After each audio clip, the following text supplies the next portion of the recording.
दाऊद ने खून किया, छोटा राजन ने गोली चलाई, पर जो सबसे बड़ा था वो बिना गोली चला मरा या मारा गया।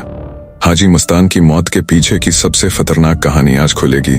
1960 और 70 के दशक थी मुंबई। जहाजों की सीटी, काली पीली टैक्सियां और बांद्रा की गलियों में उभरता था एक नाम, हाजी मस्तान। एक गरीब तमिल मुस्लिम बच्चा जो मुंबई आया था पेट भरने, बना तस्करी का बादशाह। बंदरगाह से सोना, इलेक्ट्रॉनिक्स और विदेशी चीजें उतारकर ब्लैक मार्केट का राजा बन बैठा। बॉलीवुड से रिश्ता ऐसा कि एक्टर्स उसके दोस्त और नेता उसके दरबार में। हाजी मस्तान का अंदाज मुंबई की बाकी अंडरवर्ल्ड से बिल्कुल अलग था। हमेशा सफेद शेरवानी, सफेद जूते और काली मर्सिडीज। बॉलीवुड पार्टियों में सलीम जावेद, अमिताभ बच्चन से लेकर दिलीप कुमार तक उससे खौफ खाते थे। उसके नाम के बिना फिल्में फाइनेंस नहीं होती थी। 1980 के दशक में जब दाऊद इब्राहिम उभर रहा था, उसके शुरुआती दिनों में हाजी मस्तान ने ही उसे सहारा दिया था। लेकिन मस्तान का उसूल था, कभी खून मत बहाओ। दाऊद के रास्ते अलग थे, गोली, धमकी और डर का व्यापार। यहीं से हाजी मस्तान ने खुद को सक्रिय माफिया से अलग करना शुरू किया। 1984 में हाजी मस्तान ने माफिया की दुनिया छोड़कर राजनीति में कदम रखा।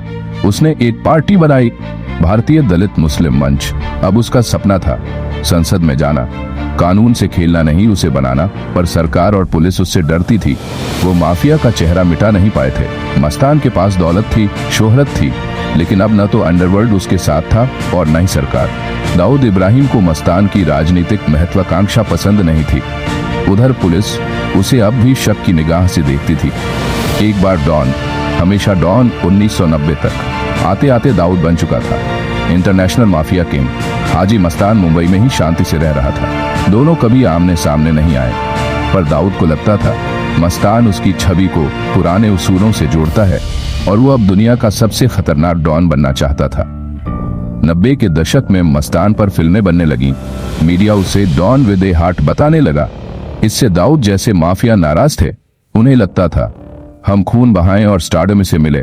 हाजी मस्तान की मौत हुई 25 जून 1994 को। कहने को तो यह प्राकृतिक मौत थी, हृदय गति रुकने से, लेकिन अफवाहें फैली। क्या उसे जहर दिया गया? क्या उसकी मौत एक प्लान का हिस्सा थी? दाऊद के आदमी थे क्या अस्पताल में? सबसे बड़ा सवाल। इतनी बड़ी हस्ती जिसकी दुश्मनी से लेकर दोस्ती तक हर तरफ थी, उसकी मौत के बाद पोस्टमार्टम नहीं हुआ, ना ही कोई आधिकारिक जांच। परिवार ने अंतिम संस्कार जल्द कर दिया। कई पत्रकारों और पुलिस वालों ने इसे संदिग्ध बताया। एक धारा कहती है हाजी मस्तान को जहर दिया गया, दाऊद से उसकी चुपचाप नाराजगी खत्म नहीं हुई थी। दूसरी धारा कहती है मस्तान बूढ़ा हो चुका था, राजनीति में विफल रहा और शांति से मर गया। पर सच क्या था, कोई नहीं जानता। हाजी मस्तान की मौत के बाद भी उसे इज्जतदार डॉन माना जाता रहा। आज भी मुंबई के अंडरवर्ल्ड में उसके उसूल, बिना खून के राज की मिसाल दी जाती है। दाऊद, छोटा राजन, अरुण गवली, कोई भी मस्तान जैसा नहीं बन पाया। सच यही है, हाजी मस्तान को किसी ने नहीं मारा, उसकी मौत प्राकृतिक थी। लेकिन सत्ता, अंडरवर्ल्ड और राजनीति के खेल ने उसे अकेला, बदनाम और भुला दिया। एक डॉन जो गोलियों से नहीं, समय की चालाकी से हार गया। हाजी मस्तान की मौत के प्रभाव, बॉलीवुड ने उसका असर और वो विरासत जो उसने छोड़ी, जिसे आज तक कोई छू नहीं पाया।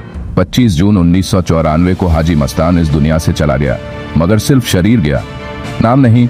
मुंबई की गलियों, पत्रकारों की फाइलों और पुलिस रिकॉर्ड्स में उसका जिक्र अब भी जिंदा है। जो बिना खून के अंडरवर्ल्ड चला गया, वो मरकर भी खत्म नहीं हुआ। हाजी मस्तान पर कई फिल्मों के किरदार बने। Once upon a time in Mumbai में अजय देवगन का सुल्तान मिर्जा सीधे उसी पर आधारित था। डायलॉग था, मुश्किलें तो आती हैं, मगर सुल्तान मिर्जा झुकता नहीं। हकीकत में भी हाजी मस्तान कभी किसी के सामने नहीं झुका। दाऊद ने डर से राज किया, गवली ने खून से राजनीति में पैर रखा, राजन ने बदले से अपनी जगह बनाई, मगर हाजी मस्तान ने रुतबे से बादशाहत की। उसे लोग डॉन नहीं, भाईजान कहते थे, प्यार से, डर से नहीं। हाजी मस्तान का उसूल था, काम करो लेकिन खून मत बहाओ। आज के अंडरवर्ल्ड में ऐसा उसूल ढूंढना मुश्किल है। न पहले कोई वैसा था, न बाद में कोई बना। राजनीति में हाजी मस्तान को सीट नहीं मिली, लेकिन उसका नाम आज भी इतिहास में दर्ज है। वो चुनाव हार गया, लेकिन लोगों के दिल जीत गया। वो एक ऐसी कहानी बन गया जिसे हर दशक में लोग दोहराते हैं।